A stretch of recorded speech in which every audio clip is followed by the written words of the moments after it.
როგორ მოვიშორო სიზარმაცე. როგორ უნდა გაყოჩაღდა. აი იმ დღეს ბავშვებს ეუბნაოდ. დავუშვათ. აი დილით გაგეღვიძა.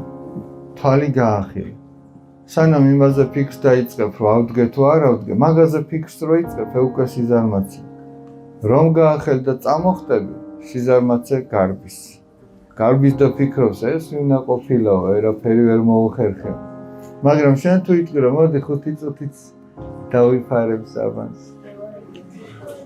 დედა შემოვა, შვილო ადექი სკოლაში გაგვიანდება. კიდე 5 წუთი, ჰანდე, ეგ უკვე ნიშნავს, რომ მეორე გოლიც გაგვიტანა. სიზარმაცემ. მაგრამ რო თვალს გაახელ, წამოხტები თუ არა, ნიშნავს, რომ ის წავიდა. ის აღარ მოგეკარა. მაგრამ მე სხვა საქმის დროს კიდე მოვა.